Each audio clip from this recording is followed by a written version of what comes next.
All right, we are fucking back. Well, not for back. This is fucking leg day. Day 105. I'm like 90% sure that's right. Legs.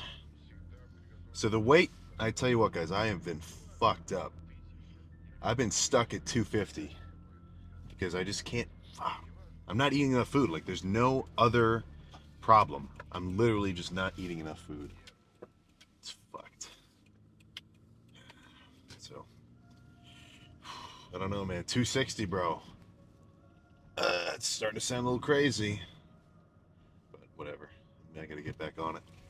I know I've been getting boxes of donuts. Just honestly, I think you're gonna be disappointed when you see the full day meeting. Just at the quality of my food. Oh my god. But whatever. I won't go into any further detail, purely to build up hype for that. So legs. Keep it moderately simple. So again, I always start off with hamstrings, just because I can do quads. I can go crazy hard on quads after a hamstring workout, no problem, right? But after quads, like squats and leg press and leg extension, by the time I'm done with quads, I'm pretty fucking exhausted. So I can guarantee my hamstring workout would be compromised. You know, I almost consider it like, it's like if you did biceps before chest. You'd probably still bench a pretty similar amount of weight, right? Because your biceps don't really have much to do with pressing. You could probably argue this about the biomechanics of your fucking posterior chain or whatever, but I mean, you're gonna fucking see me do a whole ass hamstring workout, heavy as fuck, and then squat crazy heavy right after. You know, as far as I can tell, it doesn't really hinder you. So I've heard a pretty good amount of other people follow this style as well. I mean, if you're doing a straight up leg day, you know, even amount of quads and hamstrings, it just makes sense. So hamstrings, ton of hamstring curls, seated. Maybe I'll do some standing variations. Maybe I'll throw in. Maybe I'll throw in some RDLs. I'm not really a massive RDL fan. I know they're good. But maybe I'll throw some. I don't know. Quads. I think I haven't been warming up enough for squats. Like some days the squats will feel heavier than the other lift, and I think it's because I need to get a little bit more warming up done on the leg extension. So that's one thing I'm going to change today. Instead of just doing like maybe a few light sets on the leg extension before squats, I'll actually, you know, maybe sit on the leg extension for like 10 minutes to get to get some blood in the area before I really start to tear them down. But again, the warm-up sets are not sets, right? In my mind, you want to get warm, like, you know, get prepared to handle your, you know, your heavy weight. Like, let's say you're about to bench. I want you to do a plate for a few reps, feel good, maybe move your shoulders around the cables, do some tricep activations. Then, you know, throw in your 2 plates. I'm sure if you're one of my viewers, your working sets for bench is going to be 3 plates, of course. So, you know, 1 plate, a couple of reps, 2 plates, a couple of reps. Make sure you feel good, feel comfortable. And then you just jump right into that heavy set. I'm not saying don't warm up at all, of course. But if you do a bunch of sets working up to an actual intense set, then how hard could you have been going on those first ones, you know? That's just how I feel about it. So I'm gonna slam this pre, and then we can get in there. It's only it's 8 o'clock, so it shouldn't be too busy. So again, you know, hamstrings, same mentality like I was saying for quads. Like, I want to start off heavy. So, you know, I threw around like 100 pounds, 150 pounds. Now I'm going to do 200 pounds for a few reps. Really just kind of get some blood flow in the hamstrings, so that when I feel like I'm ready, I want to just start off with like, well, I guess not as heavy as I could go because the stack is only so heavy, but you get the logic. Warm up and start your first set heavy. Don't work up to a heavy set. That's how I feel about it, at least.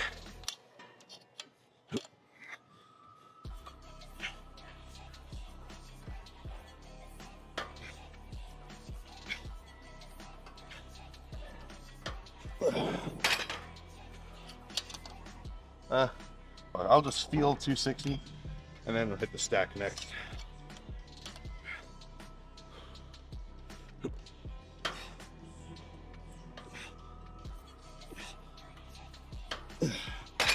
All right.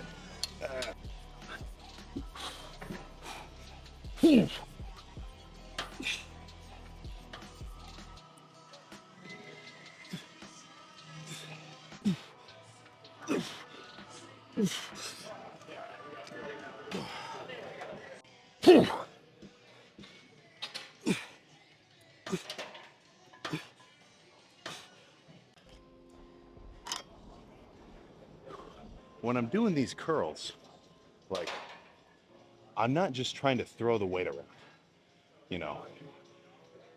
It's not just like that mindless. Because when I get to the bottom of the rep, you know, where my hamstring is as bent as it gets, or my knee, I try to get an extra little squeeze. You know, that's gonna differentiate you from the smaller lifters around you. Right? Keep that in mind.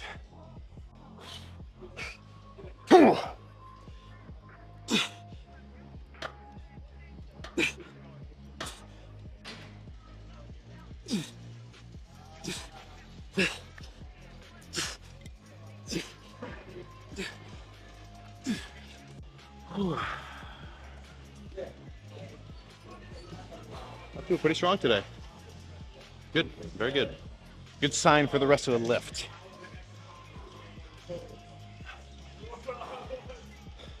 I'm going through a bunch of Dance Gavin Dance songs at the moment. Really fucking hyping me up. Come on.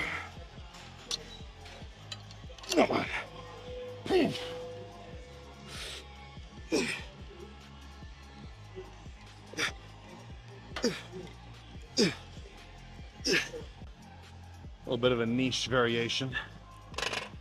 I don't know if I even saw someone do this. I think I may have just thought of it myself. A while ago at least. But it doesn't matter. So, let's say you've got a leg extension, right? In turn, you also have a fucking leg curl if you're willing to use your brain with more than 1% capacity, right? So what you do is you stand on the leg extension backwards, right? And then now look, it's the fucking perfect movement path for a single leg type curl. Now, you know, it's just a different way to do it. And I like it enough to throw it in the routine, but you know, you do you. So I'm thinking maybe 1 or 2 sets. The weight isn't crazy heavy for these. I'm really just trying to get a good burning sensation, right?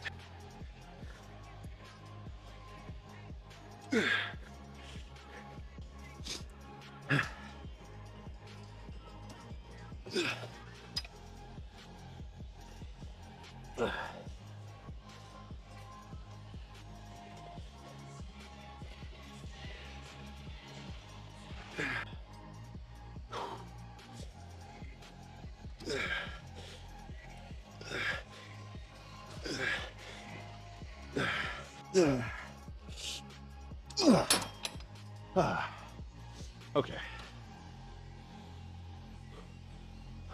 Let's do single leg on the seated hamstring curl and then move on to quads.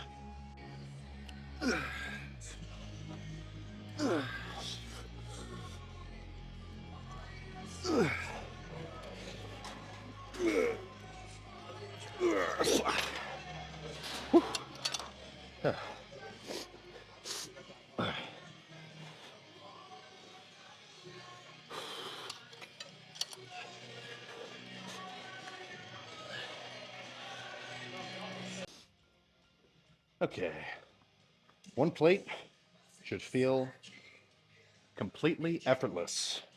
I hope.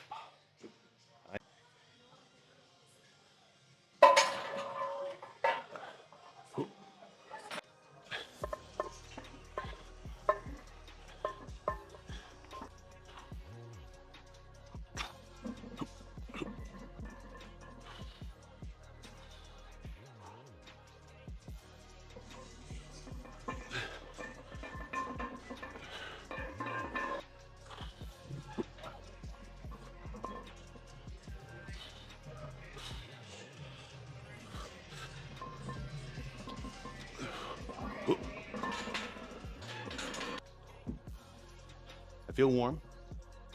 I got a moderate amount of weight on the bar. Well, let's be real. This is some heavy weight, right? Easy mistake to make when you're about to squat some heavy ass weight is you get hyped up. Like let's say you get hyped up like crazy. Your heart's beating 200 a minute. You've got some hard style or whatever you're into blaring in your ears, right? It would make sense that in your mind you're like, okay, let's go. And then you like bottom, what's the fucking word? Like you just drop the weight down and you try to like catch it from the bottom, right? Like in my mind, I try to go hard. I get hyped up, same as you. But you don't want to cannonball down to the bottom, right? In the squat, I mean, it's like the quicker you go down does not mean it's just gonna spring back up. You know, this isn't like a bench where you can just drop the weight on your chest, bounce it, and then push it back up like it's gonna help, right? What I kind of imagine when I squat, sometimes I don't imagine this and it makes my set a little bit worse. But ideally what I think of is I imagine my quads like a spring, right? And I try to go down, you know, relatively slow, or at least what kind of feels slow in my mind. Controlled's probably a better word. Down, control. And then right when it gets to the bottom, release. You know, because whatever, that just feels good to me. So if that helps you at all, maybe try implementing it. So I'm gonna play some kind of music. I don't know what, but hopefully it'll fucking give me 15 reps at least. Ugh.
Oh my god.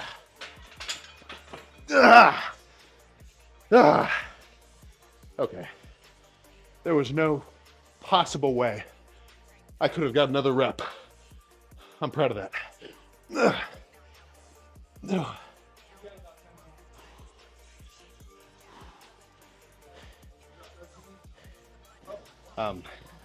Any of the long-term followers, especially on the TikTok, they know I've gone heavier than 5 plates.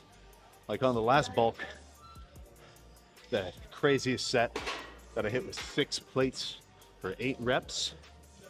But this bulk, what kind of fucked me was my adductor was bothering me. Like if you've been watching these a lot, you know some leg days I don't squat just because of that. It's feeling good now. Like I could have gone heavier than that for, 8 reps or so, but I don't want to push it. So let's slam some leg extensions, single leg, and then move on to something else.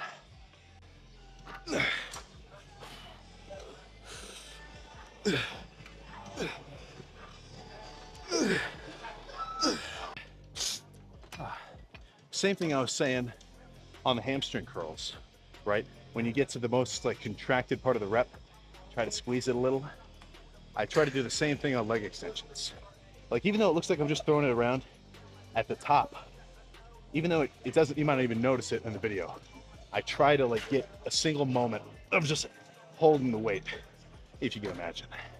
So let's fucking hit it again. A little heavier this time.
So I don't really want to do much more heavy pressing with legs.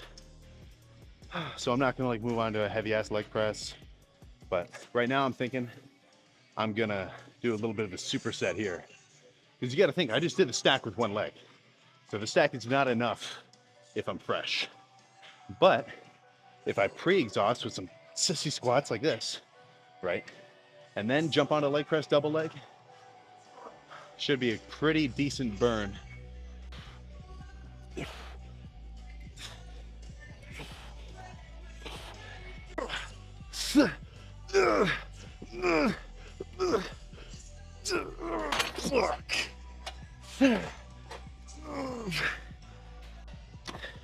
That makes 7 sets of quads done. I've got 4 more. A pretty, I wouldn't say frightening, but a pretty intense drop set I like for quads is leg extensions straight onto a leg press. Now, sure, I mean, that leg press weight isn't that crazy, but after you do a set of double leg extensions and you manifest, you know, an 80s Tom Platz training clip in your mind, you're gonna be pretty fucking pumped. So let's get a few of those done. Hell, maybe I'll do 4, I don't know, I'll have to see.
One more set of leg extensions, and this one I'm just gonna do a set of one leg, like normal weight, then do a drop set, another 10 reps or so, repeat for the other leg, and then we can go check the pump.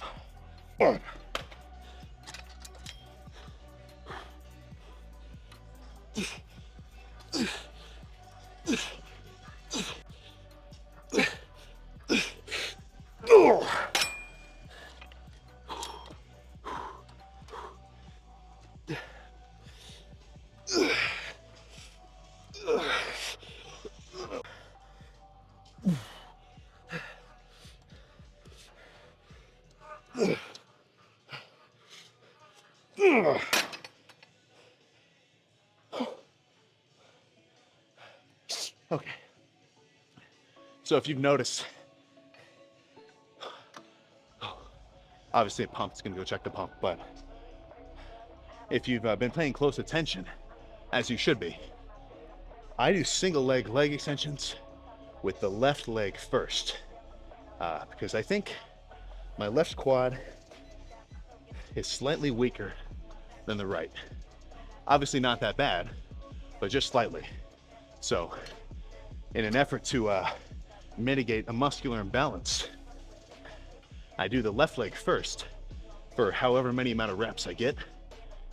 You know, let's just say 20 reps. Then with the right one, I'll only do 20 reps.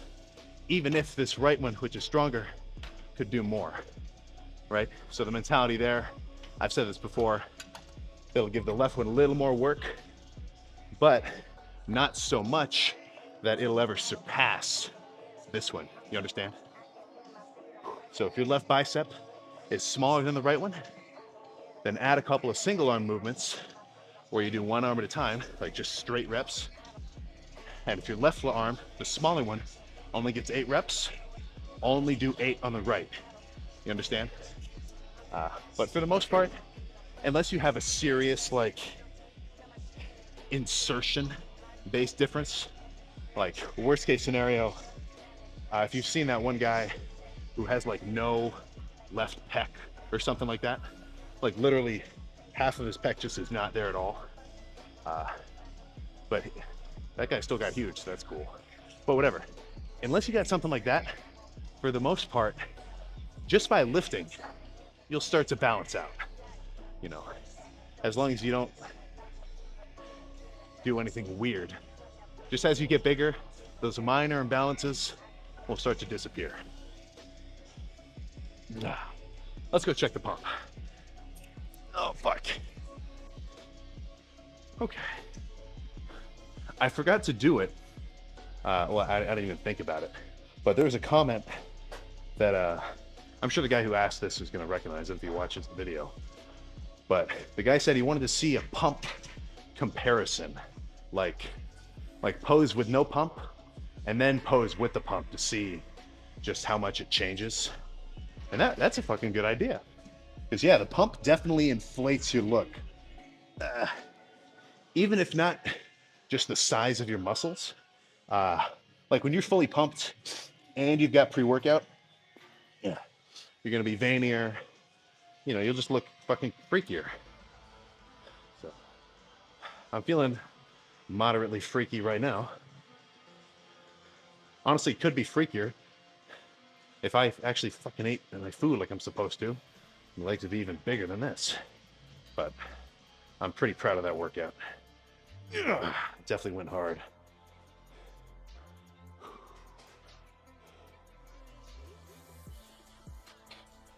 Let's see, how does it look? Not too shabby, I say. Nah. Really fucking blue today. Very blue in a physical sense. But yeah, I mean, quads pumped, hamstrings pumped. Ooh, yeah, it's tight.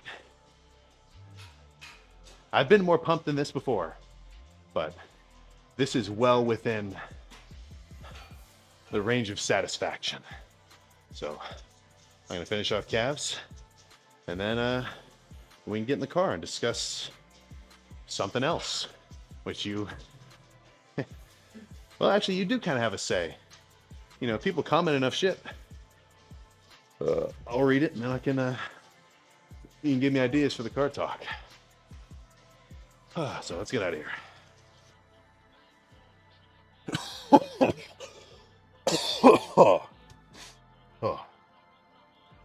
I must be sick. I don't feel sick, but I must be sick with something, some kind of nasal infection. I've basically like concluded it can't be allergies because it has been raining so much that there's no way there's pollen in the air. Plus it's so cold.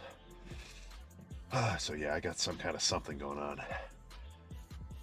But leg day was not hindered by whatever's going on with that. That was a good ass leg day. So let's just slam this dextrose shake. Somebody was asking about the ingredients. 50 grams of dextrose and a scoop of your protein of choice. The protein is whatever. It's just for more protein in my day. But the really important part is the dextrose, because you just did a workout, you have just burned energy, and your body's primary, fastest, high-octane source of fuel is carbs, right? So if you just burned energy and you want to recover, you want the fastest digesting carb you can get your hands on, which is dextrose. It's going straight from my belly to my muscles. If you're interested in overcomplicating it more than that, look up the science of dextrose post-workout. Let's slam this shit.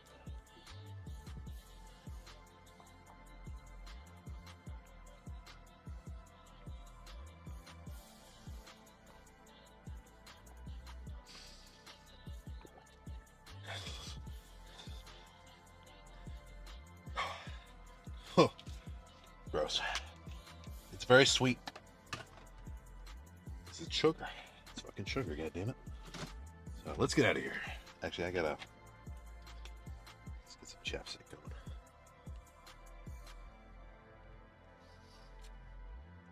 That feels better. So let's talk about your mindset in the gym again. I was just talking about this pretty recently, probably within the last week, but I think it warrants discussion. If you are a lifter, okay, holy shit, dude, I'm totally fucked with this cough. If you're a hardcore lifter, then oh my fuck, the guy on a bike just yelled something. If you're a hardcore lifter, then you want a productive lift every time that you go to the gym, right? Now, if you're lifting for exercise, which everyone should be doing, like if you just go to the gym every day, or not even every day, but as frequently as you want, you go in, you just throw some weights around, you do exercises. That is fucking good for you. That is good for the layman, I tell you what. But if you want to actually make progress, then every lift, you want to try to optimize as much as fucking possible, right? Now, what that's gonna entail is getting some good sleep the night before, making sure you're eating to accommodate your goals, either eating in a surplus for a bulk or put the fork down, tracking your calories for a cut. Then you want to be hydrated. Make sure you got some electrolytes floating around in your system. You take your pre-workout. And when you're in the gym, you want to be focused on the gym. What I would describe as the perfect lift is the one where in your mind, it's just effortless, right? It's a little bit harder for me now because, I'm sitting here, I got to record, I got to talk about stuff. Or I know I don't have to, you know what I'm saying? I've got a little bit of a distraction when I lift. But ideally, you go into the gym, you got your music playing, you don't really play on your phone at all, and you just go hard. You hit your sets, you don't feel like you're watching the clock, like, oh man, I got another hour left of this lift. Just be motivated, you're excited, you're just in the zone, right? Not every lift is going to be like that. And if you're not in the zone every lift, you're still going to make progress. But that's the ideal state, right? Now, what can fuck that up? Is just shit with your life. If you're you got a whole life to live outside the gym, and it's usually not going to do you too much good to let those those trials and tribulations that you're dealing with invade your mind while you're lifting. It's not gonna be ideal, you know. Like, let's say you got some girl trouble going on that's fucking eating at you. If you've been there, you know what I'm referencing. If you're thinking about that in the gym, I don't know. It's just kind of a fucked up situation. Like, the worst thing you could do is have a bad lift. Like, oh man, I feel like shit. Whatever. Like, not going hard at all. Right? Second best thing you can do, translate it into motivation. Oh, you know what? All right, well, whatever. And then you hit your set. Like, that's your thoughts before you slam the leg extension or squats or whatever else. But, you know, ideally, you'd be a little bit stoic. Like, all right, let's think about this later. Let's just focus on the lift.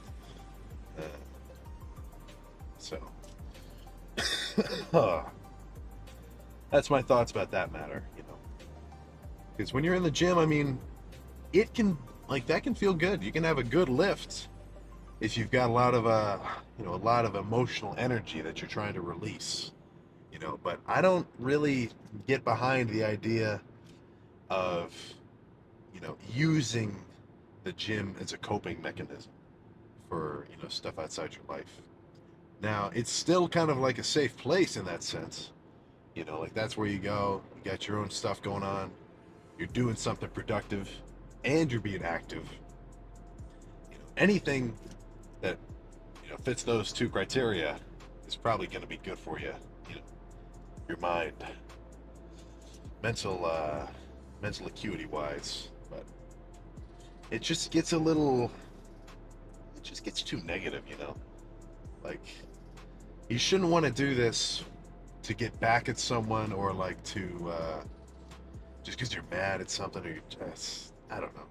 That's up to you, though. I mean, if you got some shit going on, like I said, second best scenario, translate it into motivation. And best case scenario, you've already got enough intrinsic motivation to lift that you can just sort of put that aside and then kill it in the gym. So, fuck. I need some lozenges, I tell you what. But I'm probably gonna get some fucking McDonald's. I have more schoolwork. Man, it sucks. I'm sure you guys are dealing with that as well. All you 16 to 24-year-old males, my primary demographic. But whatever. Gotta grind through it. So, McDonald's, home, vitamins, shower, and I am gonna pass out like a rock. So I will see you next time. And don't think that I'm not judging you for not doing your cardio. Look, we're having a one-on-one right now, me and you. Yeah, you didn't do your cardio. What the fuck? It's good for you. I swear to God, it's fucking good for you. I'll see you next time for real. Later.